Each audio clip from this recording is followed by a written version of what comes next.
From LNN USA, it's Good Day VA, brought to you by Dunlop House.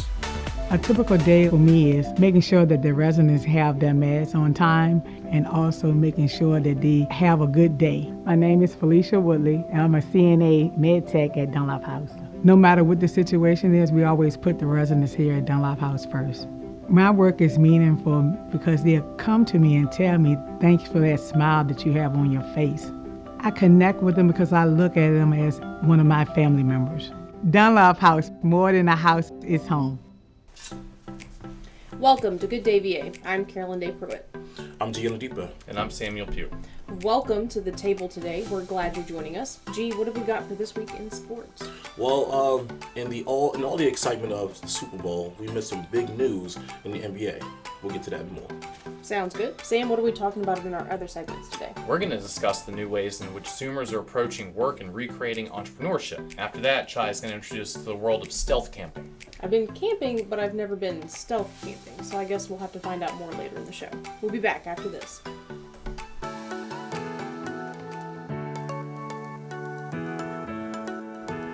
Yes, you can still get haircuts, colors, highlights, waxing services, everything that's going to make you look great right here at the Apothic Company.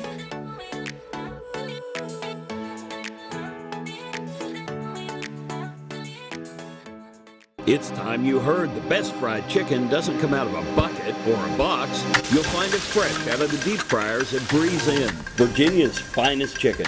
Succulent, juicy chicken with a crispy coating. Hungry for more? Try our pulled pork barbecue, real Philly cheesesteaks, and mouth-watering burgers. Home to Virginia's finest chicken.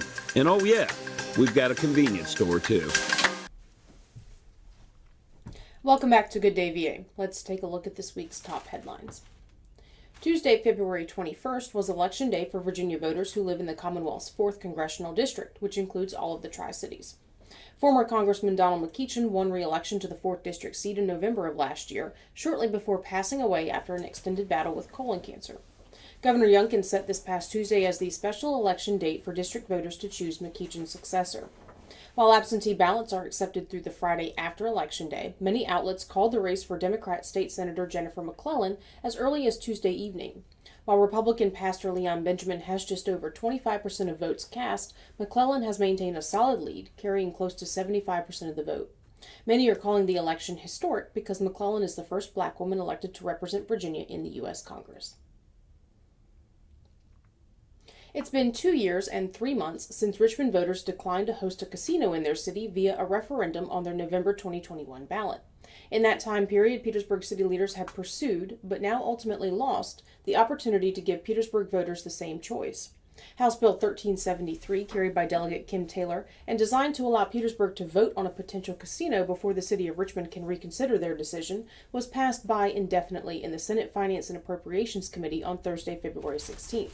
The Senate companion bill, SB 780, carried by Senator Joe Morrissey, died in the same Senate committee earlier this month on February 2nd. Both bills were passed by the Senate General Laws and Technology Committee for referral to the Finance Committee. HB 1373 passed 2 House of Delegate committees and a House floor vote in order to reach the Senate. What happens next in terms of a casino remains unclear. Language similar to what was proposed in HB 1373 could reappear in the form of a budget amendment. Until that plays out, both Petersburg and Richmond remain in a holding pattern. On Friday, February 17th, Colonial Heights Public Schools announced that it would be parting ways with the district superintendent. Dr. William Sroof officially transitioned to a leave of absence the following day, February 18th. That leave will continue through June 30th of this year, at which time his role as superintendent will come to an end. The school system thanked Sroof for his leadership through the COVID-19 pandemic and highlighted numerous achievements and goals reached during his tenure as superintendent. The news of Shroof's imminent departure comes as Colonial Heights Public Schools continues to navigate accusations of inappropriateness against former City Police Chief Jeff Ferris, who coached the high school softball team. Ferris stepped down from both of those roles early last year, but no charges were brought against him because of the length of time that lapsed between the alleged incidents and reporting. School officials have been questioned and criticized for their handling of those reports. On Tuesday, February 21st, the school system tapped Troy Hedblum, the current Assistant Superintendent of Business Services for Colonial Heights Schools, to serve as immediate interim superintendent, while the school board selects a more permanent interim later in the week. On Friday, February 17th, 2 Petersburg elementary schools were closed for deep cleaning following an outbreak of gastrointestinal illness. Pleasance Lane and Lakemont Elementary School students were asked to stay home and complete their assignments virtually last Friday so that school system staff could clean and disinfect the school buildings. Virginia Department of Health letters were sent home to parents with their children and posted to the school system's website. In the announcement, Petersburg Public Schools asked parents to keep their children at home if they are feeling unwell or showing signs of illness, stating, quote, "The safety of our students and staff is our top priority." Stomach flu and similar gastrointestinal illnesses have been on the rise in the U.S. over the winter months, posing an increased risk to both the elderly and young children who are susceptible to dehydration from the symptoms. If your child does experience stomach flu or similar symptoms, experts recommend contacting their pediatrician and monitoring them closely for signs of dehydration.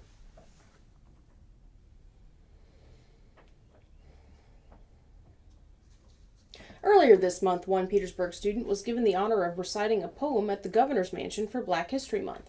Araya Lambert, student and SGA president at Walnut Hill Elementary School, was invited to recite Love Each Other, an MLK poem by Nikki Asamet, during a Black History Month reception hosted by Governor Glenn Youngkin. Araya was accompanied by her parents, Satavia Lambert and Michael Teasley, as well as Walnut Hill Elementary principal Mandelia Fisher. Last week, First Lady of Virginia Suzanne Youngkin placed a spotlight on fentanyl and its impact on families across the Commonwealth.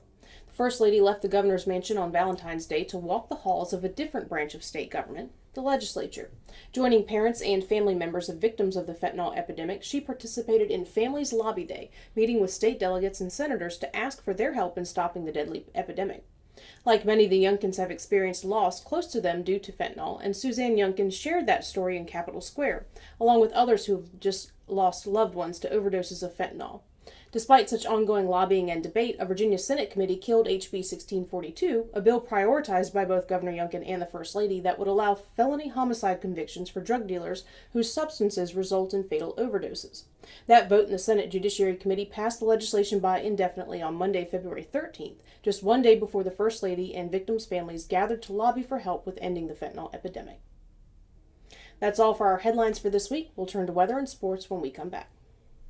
There's no place like home. That's why BSV created a simple online process where you can easily get pre-qualified for a home loan without entering a branch. Visit bsvnet.com and see how much you qualify for. Be a homebody with no sweat mortgages from BSV. Hi, I'm Dr. Sandy Elba. And I'm Dr. Adam Elba. We're chiropractors and we love what we do. We change lives on a regular basis. We go from pain relief all the way to wellness. We work with the cause of the problem, we help solve the problem, and put your life on a whole different path. If you're concerned about your health in any way, or you just want to be healthier all the way around, come see us, Chester Family Chiropractic Center.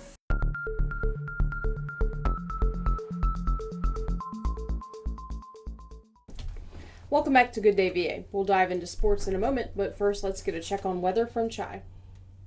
Ellen and Weather, brought to you by Petersburg Jewelers. Hey, the weekend kicks off with weather that is sunny. It's great to get out there in the sun with highs in the 60s and lows in the upper 30s and low 40s.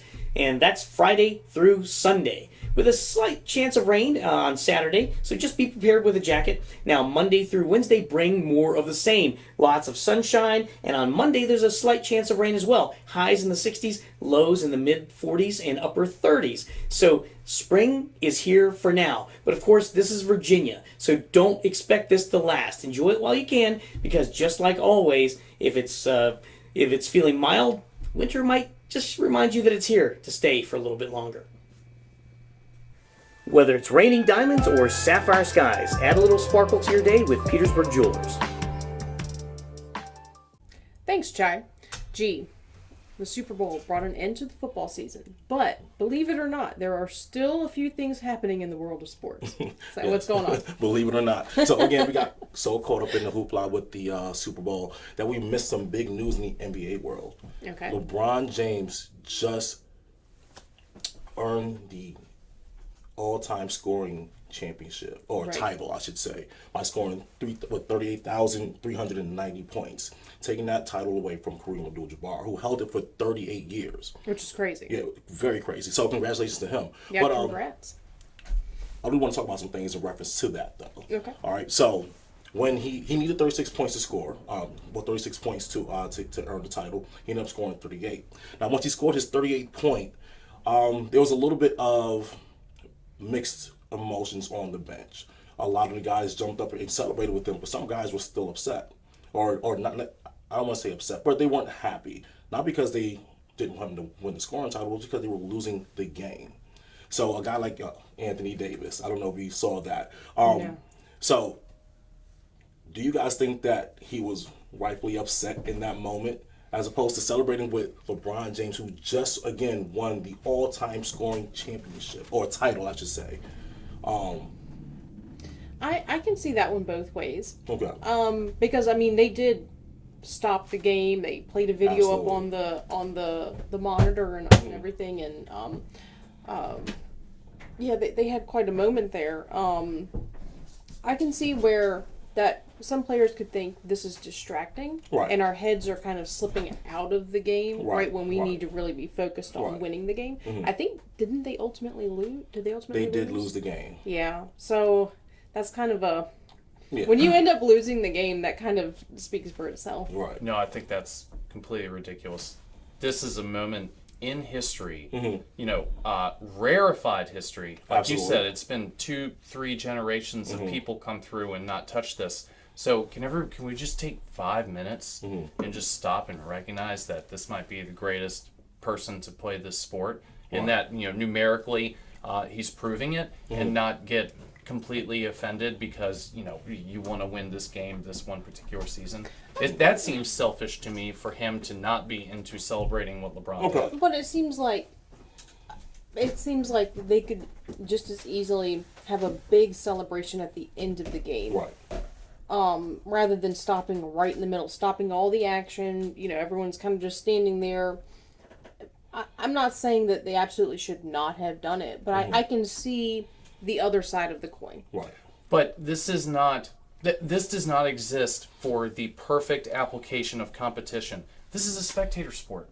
It's about spectators and people watching it and the fans. So I see nothing wrong with having a small intermission in the middle of the game to recognize that, that they'll probably never see again the rest of their life. And so now I think they'll remember it. I mean, he scores and then they go back and, they do a layup and then they come back and he misses a three. Like, that's not a very good exclamation point on that moment in history that they'll never see again. Okay. So I like to see it accented. I think, and let me compare it to this, because we saw the same thing happen during the Yankees game when Aaron Judge broke the home run record. So we saw the same situation.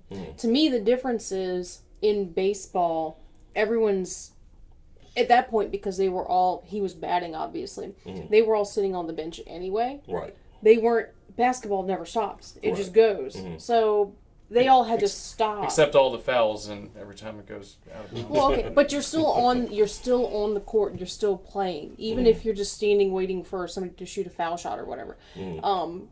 In baseball, it's a little bit different, but I can see. I'm not, like I said, I'm not against them stopping the game. I think it was appropriate for Aaron Judge, and I'll say it's appropriate for this. I'm just saying that I can kind of understand where a player who really wants to win the game would be a little bit upset. Like, why are we stopping? We should just keep going, win the game, and then have a really big celebration. Absolutely. Okay. So, both of you guys make really good points here. So let's put this in perspective, because the Lakers, who LeBron plays for, they're currently 27-32, right? Meaning that they are in danger of possibly missing the playoffs because they're in 13th place in the West Conference. As they should. In the Western Conference. Right. So their season is on the line here.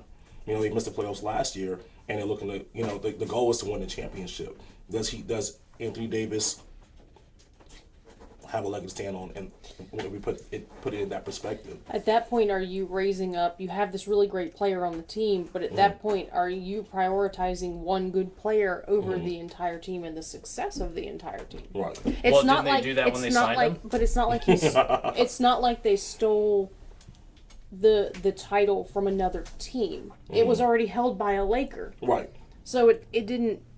You see what I'm saying? Like, A Laker from a different generation that nobody in the but stands it's ever still saw play. their team. It's still the Lakers. So I mean, it's not like their arch nemesis. They stole the title of. But it's abstract and academic at that point. I mean, people talk to me about how great a President Kennedy was. I don't know. I never saw him. So if I get a new Kennedy, that will be my new Kennedy. Gotcha. Gotcha. Yeah, Gotcha. I mean, come on. Sub 500 team shouldn't make the playoffs anyway. So Right. it's over again. They blew their wad on LeBron, and now they got B minus C plus players. It is what it is. If you want to do that and sign, a freak of nature who's going to be the highest paid guy in any sport in the world because he's amazing, this is the trade-off. You're going to sell jerseys. I will say, I agree. If you're going to sign a big name, you have to have the rest of the team structure to support that person. Tom Brady and the Bucks, for instance. They had a not so great season not to bring it back to football. Bringing it back to football, but same situation where you don't have enough. Tom Brady and the Bucks sounds like a band. Maybe that's going to be his new career. Bottom of a wedding invitation. Anyway, I can see it both ways. That's my official position. What about you? I don't know. They signed LeBron James to sell tickets, jerseys, the whole 9 yards. Because at the end of the day, it's about the bottom line. You got to make money. But you also brought him here to win championships, right? And at this point in the season, it's still a possibility. So I think that the focus should definitely be on the team winning the games, as opposed to this. Because LeBron takes that title with him, right? Right. Yes, it benefits the organization monetarily because people are going to want to buy tickets to that actual game or that specific game, but ultimately when it goes down in history, they're going to say how many championships does this organization have. Does it benefit the towards Lakers or does it benefit LeBron? He's going to be the one with all the shoe deals and all of that stuff, and the Lakers benefits both because then people are going to bring their kids to go see the all-time scoring leader before he retires. I mean, I think it's bad business to not put as much emphasis on that historical moment as humanly possible in order to project future sales. I got you. And when that's what this is sales. Right. The thing is that LeBron is coming towards the end of his career. He's 38 years old. 38, yeah. 38 years old. We need to get what we can get out of him now, and ultimately we're looking for a ring. So if those 38 points, so 38,392 points doesn't contribute to that, then what are we doing here? It's what I think about it. But yes, celebrate him absolutely. Sure. But don't stop the momentum of the game, in my opinion. Let the game go, and then afterwards, whether win or lose, let's celebrate this gentleman. Let's put up the videos, the whole 9 yards. I just think it was more of a distraction than anything, But that's just my take on it. Now, but you did mention something a little bit earlier, possibly being the greatest player of all time. And once he broke that record, that was a big discussion. LeBron James versus Michael Jordan. Oh, and I saw that, and I kind of agree still with Charles Barkley, who argues that if MJ, and I've seen a lot of guys make this argument, that if MJ played now, he'd average 50 points a game. Wow. Because it's so less physical than it used to be, and they're, big guys are coming out and shooting threes from perimeter, and it's not a post game anymore. What do you mean by it's less physical? What are they saying? All these old school guys are, because the fouls are called a lot quicker for a lot less contact. There's a lot more scrutiny put on guys when there's drives and there's stray hands just making incidental contact. It'll be a foul call. And their argument is that would never happen in the 70s and 80s and the early 90s. Right. And people are getting beat up constantly. Did you watch basketball back then? It was awesome. It looked like hockey and football. It was great. Detroit Pistons. Yeah. Oh, absolutely. Yeah, awesome. Absolutely. I think that's a trend. That seems to be a trend in sports in general, where they're getting less and less physical, just and like less society. They're Right. way more sensitive now. But I think they're taking the standpoint of trying to protect the players and allowing them to have more longevity. We take a look at Michael Jordan, who only played 15 seasons in the league, and LeBron James, who's on year 20 and counting, because he still looks great. Do you think that having these really good players stay around for longer, the Bradys, the LeBrons, do you think that is taking attention away from up and coming potential players? Is everyone still so focused on them for a longer and longer time that we're not getting as many new stars rising from as younger people filter into the leagues? No, because I think that if you're a star, you're a star. It's going to show regardless. The only argument you could make there is like if you played behind Tom Brady, you know, or if you played behind LeBron, or if you know, for example, I think we have Brett Favre and Aaron Rodgers playing behind Brett Favre for some years. You know, we can make the case then. But if you're a star, it's going to show. You know, I don't think that has nothing to do with, you know, these athletes staying around longer and longer. You know, if you're great, people are going to know. Yeah, I think it's sad when these guys go away. You Absolutely. know, Lionel Messi's still playing in Paris. He's in his mid to late 30s, and every game is still beautiful because you know it's not going to last forever. Right. So you give as many people a chance to see these guys as humanly possible for as long as they can. Absolutely. Because I think that if LeBron was able to play for, not LeBron, but Michael Jordan was able to play for 20 years, a lot of these guys who are now coming up and just hearing the stories would actually have something to debate about and say, you know what, I actually did see Michael play. Look, it was important he played minor league baseball. Okay? Right. It was vital. Why did he do that? Goodness gracious. I'd like to see some of them, like maybe a Tom Brady or somebody, once they're, you know, it's football, it's basketball, they're more physical. I'd love to see them jump into a different sport that's less traditional and less physical. Maybe, you know, let's watch Tom Brady golf. I mean, I don't like to watch golf to begin with, so I just think it'd be interesting to watch LeBron James play tennis. But see, that's more interesting. You know, I don't think that at this point not LeBron, but Tom Brady can play anything else other than golf. He's 40. That's terrible. No. He can't even really play dad very well. Oh my gosh. That's crossing. Or husband. No, I'm kidding. All right, let's quit picking on poor Tom Brady's Team personal Giselle. life. Oh my gosh. Take your kids to the zoo, bro. Oh my gosh, man. But anyway. He had his kids out this past weekend. Oh, did he while break she out? was partying. Oh, did he put that on Instagram immediately? Awesome. I don't know. You gotta remember those moments, She put you know? her photos on Instagram immediately. All right, yeah. There's probably a little bit of blame to go around there. Hey, I respect it. You know, when you're one for what, 20 years, celebrate that, bro. Put it on Instagram, right? Yeah. People need a mission. When people wake up in retirement and don't have a reason to get out of bed, take care of your kids. You know, they start to suffer mental health issues. It's not like he just doesn't have anything to do now. He wakes up and his days are aimless and he's just wandering the beach in Florida. He's got businesses to run. Totally, because that was his entire calling for 2 decades. Right. That was his life, and there was one singular mission, which was go win a Super Bowl for an insane head coach. And one day that's gone. That's it's like getting a divorce. Just a whole part of your life is just All gone right, one day. we're when back you to wake up. football now. Let's return. Okay. Gee. I actually enjoyed it. We can tell who loves Tom Brady, who does not very much. All right. Anyway. But here in the local sports, the Petersburg Cavaliers are back in action this Saturday. The Crimson versus Gold game starting at 5 p.m. at Petersburg High School. Make sure you are there. Anyway, that's it for sports. All right, yeah, that wraps up sports. We'll be back with our deep dive in a moment.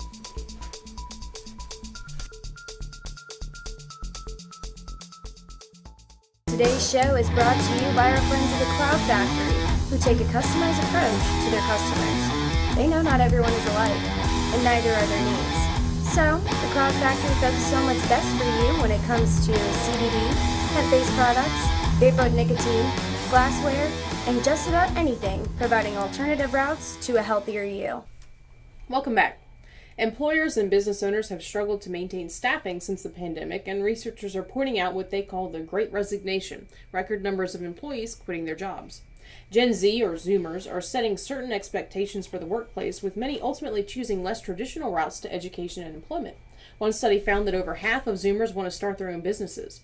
Gentlemen, that statistic has pros and cons and raises a lot of questions. One thing is certain, Zoomers are changing the landscape of both traditional work and entrepreneurship. Well, I think it's a fascinating dichotomy that has emerged because the internet has kind of democratized business, so you can have very small scale ways to make money owning your own operation. However, I think that culture has romanticized entrepreneurship to the point where a lot of these people don't know what they're getting into, and the fact that it dominates your life for years at a time, and you're basically going to be below the poverty line until you've generated enough revenue to to make it a viable business. I talk to people all the time who are trying to start their business and they have no idea that they need to have bill money and operating costs stacked up in the bank beforehand. So I'm worried a lot of them are going to... Well, I guess my question would be that certainly is, of course, the case if you have a brick and mortar store. But what if you're operating an online business that may not require as much startup cash? Well, it's your living expenses, right? Because your business will grow directly proportionate to how much time and effort you put in. And putting in that kind of time and effort requires you are not working for someone else. So your income is going to suffer. So do they have the ability to absorb that over time? And certainly if you're living with family for free, that helps. That's probably the best case scenario there. But so people have no idea. They think they're going to start a business and 2 months later they're going to be revenue positive. Some are, but I feel like it's a vast minority. And I think you're looking at it from the standpoint of someone going into their own business full time. I think that the opportunity to start an online business gives you the option to do it part time and then scale up at some point. So side hustle. Right, like a side hustle. So you could then still hold down a full-time job, especially if it's not that demanding.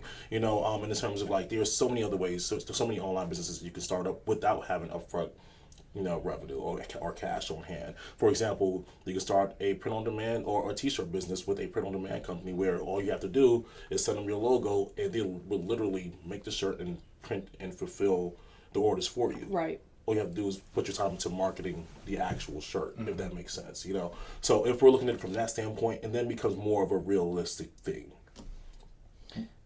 Go ahead. Well, I hope it happens because I have grown up in an era where corporations dominate the economy, and I read about the way things used to work before, the 20th century, where generally everyone was a small business, from farmers to dentists to guys who repaired watches. Everything was locally owned and operated. And that seems ideal. And you may go down in living standards a little bit on average, but I think that if we want some kind of independence from giant corporations, this is the way to do it. Well, and when we say there are pros and cons to it, what it could be considered a pro or a con. What you're saying, if 54% of this generation that's coming up behind like our generation, if they all want to own their own business, that really significantly cuts into the workforce of people who work for the bigger companies. Not everyone will own their own business or even try to or strive to.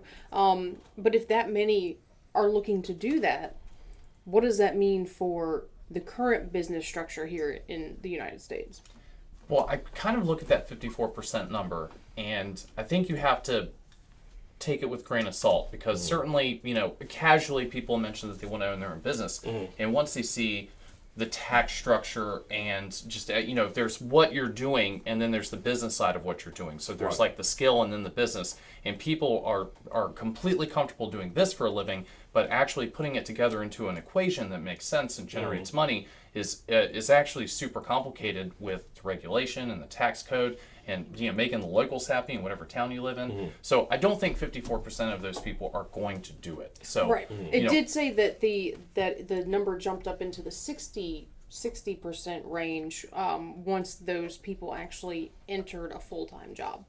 So I think what we're seeing here is this generation has expectations.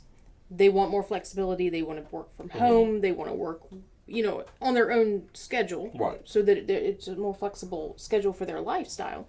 And they're not getting that from employers. And so they're saying as soon as they jump into that and they realize that they're not very happy with that lifestyle, they're saying, well, I may look into starting my own business so that I can be more flexible. Whether or not that actually comes true depends, I think, on the type of business that they would start. But I think that, again, looking at the generation that we're talking about, they typically are going to be more tech savvy, right? And we're looking at, again, online businesses is what I've been seeing with a lot of the social media stuff. Social media stuff, social media marketing, even influencing if that's going to be considered a business, right? I would if they're making money off of it. I consider an influencer a business. Right, exactly. Then we're talking about think about the Amazon platform that allows you to level the playing field, where you can compete with bigger businesses, where all you have to do is open up an Amazon account in an online store, and you can even have it to where either you fulfill the orders or you have Amazon do it. The only difference is a few couple dollars, whatever the case might be. Right. But again, especially with COVID, where people were either forced to work at home, right, and that set a standard or level of expectation, being able to just get up and do whatever you want to do while you're in your home, or let's say you were furloughed. Was that the term for furloughed or Furloughed? Yeah. Yeah, that's gotcha. the word. And you were just at home collecting money, collecting an unemployment check, and not having to do anything. Right. This is what you have to compare your work to. So now you have to go back to work, and you're like, I don't want this. So now you're like, what can I do that's going to allow me to get to as close to that as possible? It's probably going to be an online store where you can just get up on a Tuesday morning, not have to go anywhere, log into your computer in your underwear, and run your business.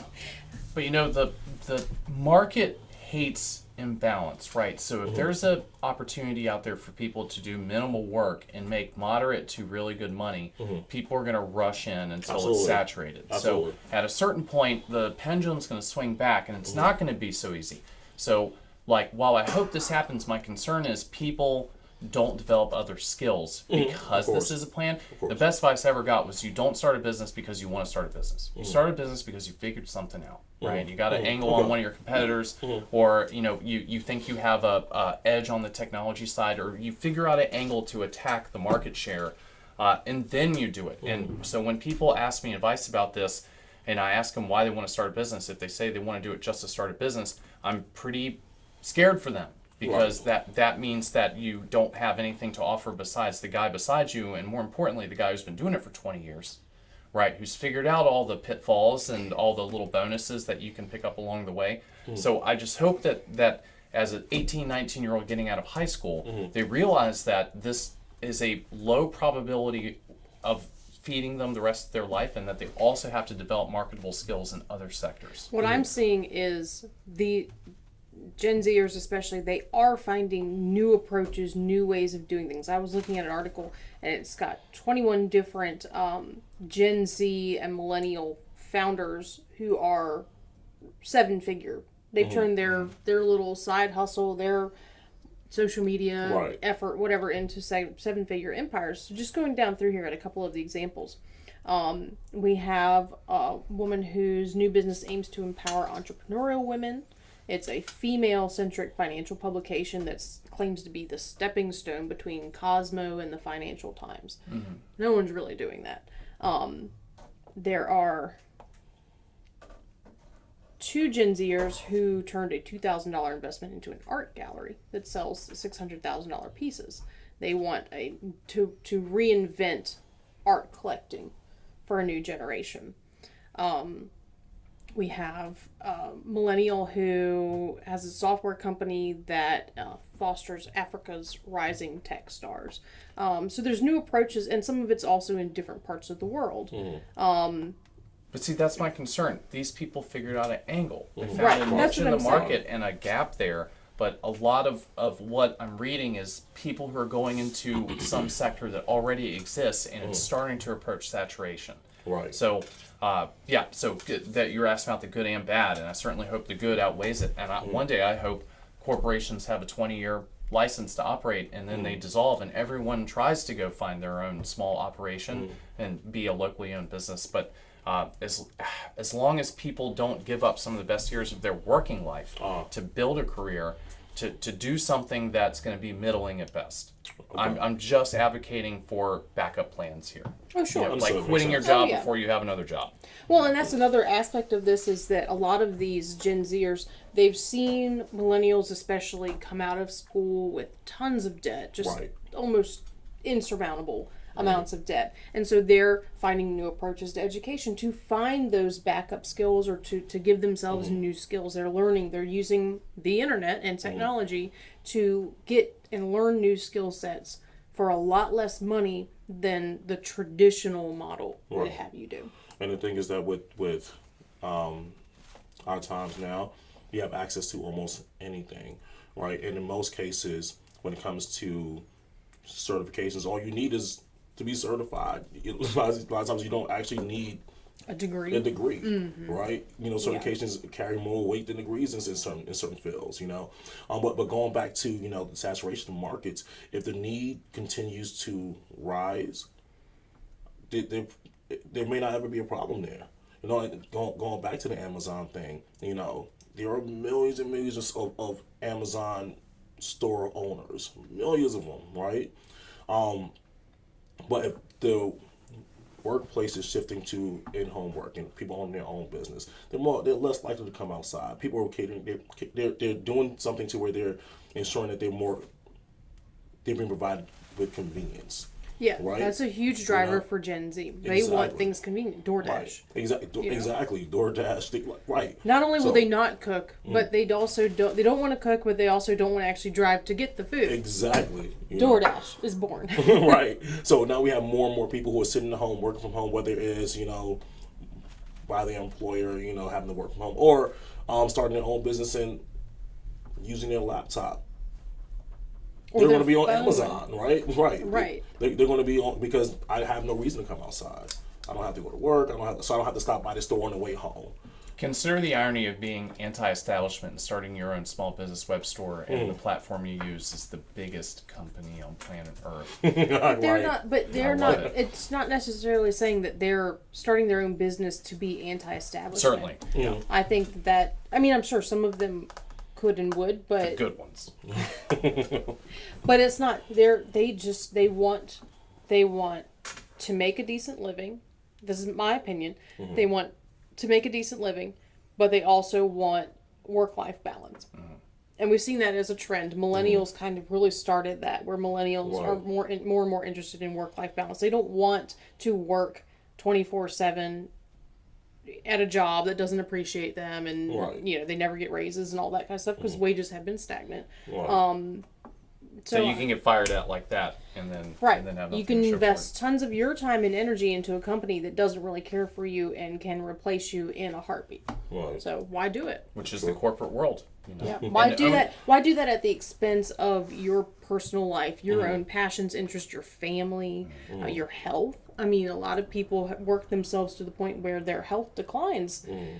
For what? Especially for a company that, as soon as you start causing waves in the health insurance area by needing too much medical attention, they don't really want you around so much anymore. So pull the plug. It's just cool. I'm not going to go that far. Hopefully your employer doesn't have that kind of power. Unless you're in Canada. Gotcha. Screw you guys. Oh my gosh. Anyway. But I do agree that I do think that this generation does prioritize owning their own time over anything. I don't even think that people are getting into businesses or starting businesses to be rich. The goal is to be able to, again, say I can get up and go whenever I want to. Be independent. And to respect yourself. And that you're keeping your labor. When you work at a giant faceless corporation, it's like you're giving your effort into a forest of stuff you can't see and don't understand. But to plant your own garden, while it's smaller and it's not as productive, it's yours. Right, exactly. And that's beautiful. Yeah. To own your own labor. Yeah. All right. Interesting. All right. Well, thank you to our viewers for tuning into the show today. If you want to be notified when our new videos drop on YouTube, be sure to click the subscribe button and the notification bell. When Good Day VA returns, Chai Gallahan will join us at the table to take us on a bit of an adventure. We'll be right back. So here at Titan Auto and Tire, we're a full care automotive repair center, full maintenance items anywhere from an oil change, state inspection, and also full engine replacement. Titan Auto is different because of our customer service mainly. We have some of the best trained and qualified techs in the area. Our three main focuses are customer safety, customer service, and community. Knowing that you're going to put them first and it's not about the dollar. Welcome back and welcome, Chai. Hi. What are you introducing us to this week? This week's cultural topic is stealth camping and bushwhacking, surviving in the wilds and camping in places that people would not expect. And apparently a lot of people are doing it. So is that the definition of stealth camping? Camping in places where you wouldn't normally camp? There is, and there's different kinds of stealth camping, and it's also tied in with bushwhacking and living the van life as well, because a lot of these stealth campers are going into like city parks at nighttime, and they're like finding a nice hideaway behind some signs or behind some trees off the beaten path, and they're setting up these little mini camps and staying there overnight and just enjoying themselves, trying not to be caught. Is that what everyone's doing on the streets in LA? They're just not so stealthily camping. That's good in San Francisco too, open stealth camping. Okay, so this is my main question. Why? Apparently there's a thrill. There's a channel out there called Camping with Steve or Steve Wallace, and it's really interesting. I found him because it popped up on my YouTube, and I thought, well, let's give it a try. So I watched him, and he goes out like to, those love signs in Hopewell and around Virginia, or a welcome to Colonial Heights sign. He goes to places where there's some bushes around the signs, and there's like an interstate right next to him, and he'll set up his tent right there and hope that no one sees him and hope he doesn't get caught. And he hasn't been caught on camera yet that I've seen. But he'll make a little meal and he'll film it all, and you're sort of like there with him feeling like, oh, the police could arrive at any moment and like arrest me or give me a citation.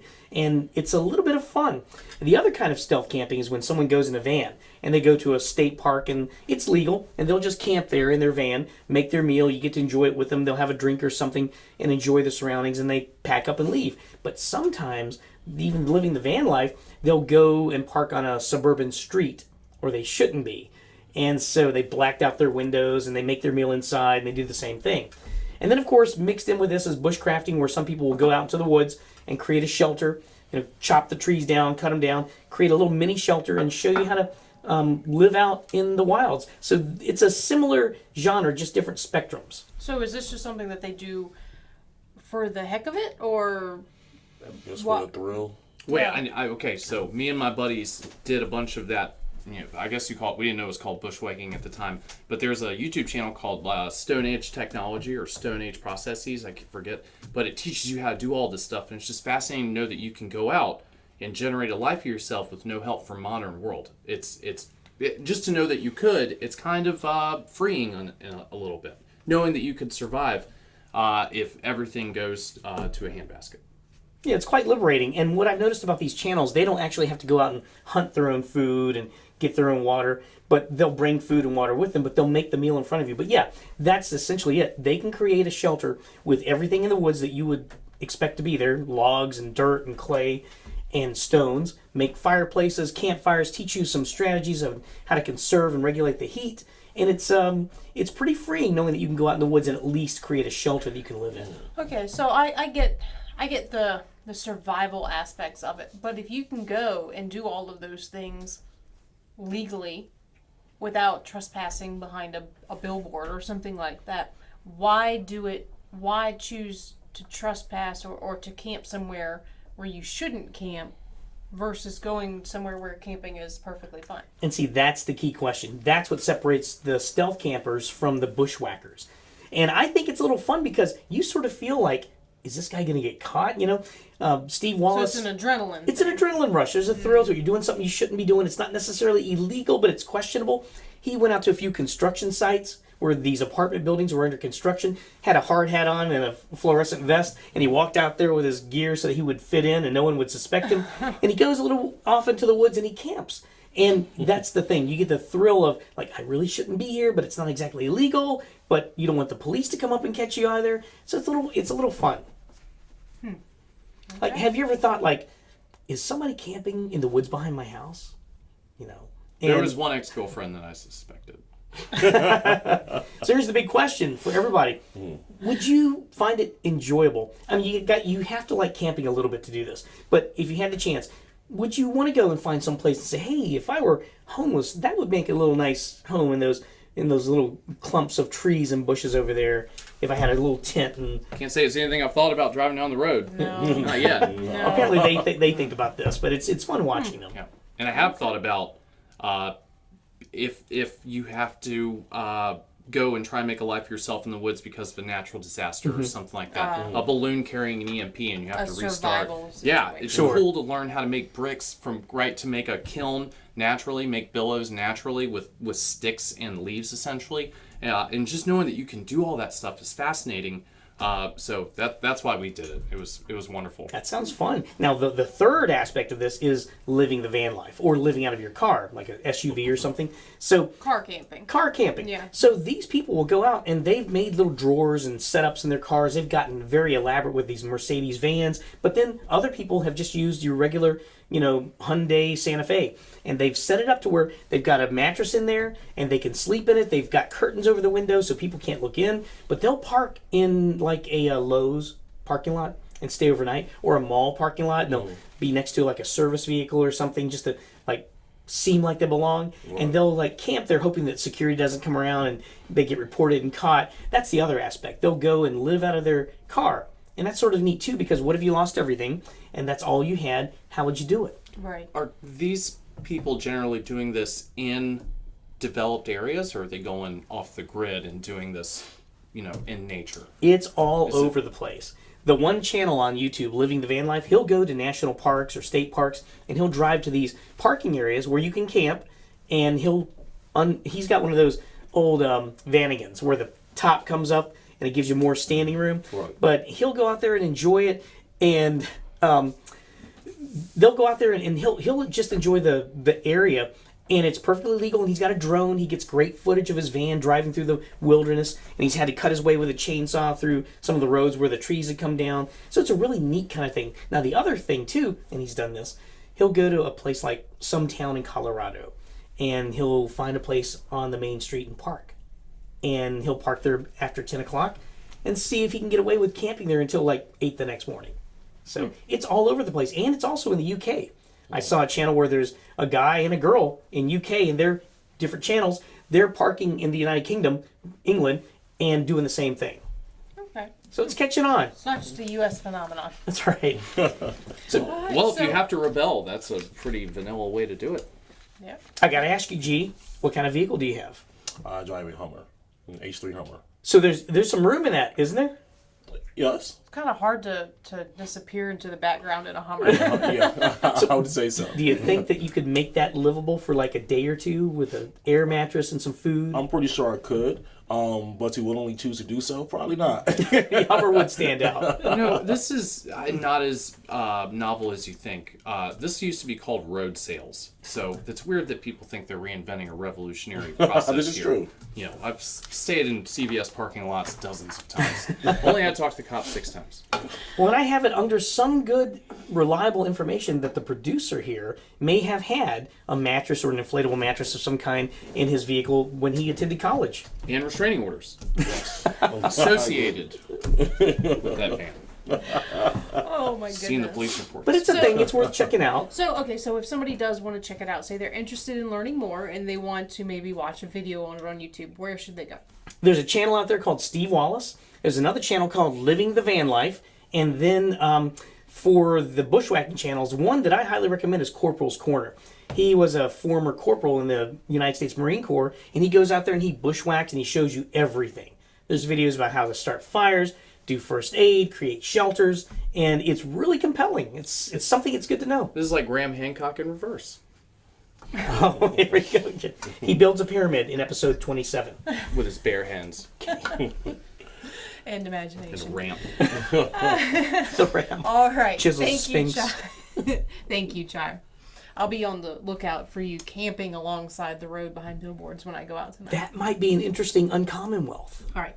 But first, you're going to take us all to the National Marine Corps Museum in Uncommonwealth next. That's right.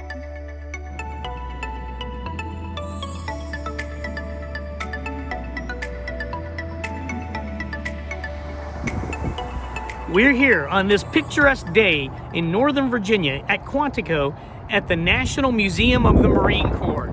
It's an amazing looking building, and it looks even bigger from the inside. So let's take a look and see what's inside. Now, the sheer scale of this building is apparent as you walk up this grand entryway into this free museum. We just stepped up and entered the Marine Corps Museum. We're here, and when I turn around, you're going to see what awaits you as soon as you step in. And it is amazing, because that big spire that you saw from outside is hollow on the inside. It's a huge chamber filled with vintage World War II aircraft, There's an amphibious assault craft over here. There's a helicopter from the Vietnam era right over here. And there's a Harrier, a vertical takeoff and landing jet up there. So there's the amphibious assault craft. There's the Harrier jet. And this is all under that big spire, that big dome. And what I was told is that these Marines that are getting off of the helicopter are based on real life people. They're not just random sculptures or some generic mannequins given some character. They're based on the castings of real people. And it's amazing. When you hear, you feel like you're part of a helicopter assault. So my son has a toy of this amphibious landing vehicle. And of course he has soldiers and everything. But right here, this is a real life scale diorama of an amphibious assault. Let's see what else they have, because there are galleries surrounding the perimeter of this main center display. Let's see what else is in here. This is indeed a truly unique place with a timeline of the history of the Marine Corps from beginning to end, and well, still going. There are side galleries that will take you into adventures that you didn't know were going to be here, with life-size displays. For instance, right here, you've got some Marines taking a sniper position. Each one of these displays takes you into a timeline in an era of the Marine Corps in our history. Okay, now we're making our way up into a helicopter. Okay, this is going to simulate you coming out of a Chinook helicopter. All right, let's go in. All right, now we're in the helicopter. You can hear it, the blades, and we're about to disembark into the battlefield. Looks like to an artillery outpost. Looks like this is a howitzer of some kind right here. So all around, you're surrounded by the landscape in a bunker. All right, this is how they've set up with the sandbags all around, and they're under attack. It's an artillery position, and there's someone who has just passed away right here in a body bag. Here's someone else who's wounded. And now you get to see the main area of the Chinook that we just came out of. We just came out of that into this environment. Okay. And of course, overhead, there's narration of what they're going through in this bunker situation. It looks a lot like what the Khe Sanh area was like. Let's see what else is in this exciting museum. Here's one of my favorite tanks. I built several models of these as I was growing up. This is the Sherman tank. And of course, it's really neat to get up to these things and actually be able to touch it and hear that steel, right? It's real. It's not just a plastic model. This is the real deal. So, did you like a little tour, a brief history of the Marine Corps Museum? There is so much to see inside the museum. You can't do it all in one visit. There is a complete art gallery in there with fine art paintings. There's a Medal of Honor theater. There's a smaller theater that shows a brief history of the Marine Corps and what it means to be a Marine, to and from Marines. So it's so interactive, and there are so many different things. This is truly a national treasure, and this is a national level museum. And it's right here in Quantico, Virginia, just about an hour north of Richmond. So that's it for this edition of Uncommon Wealth.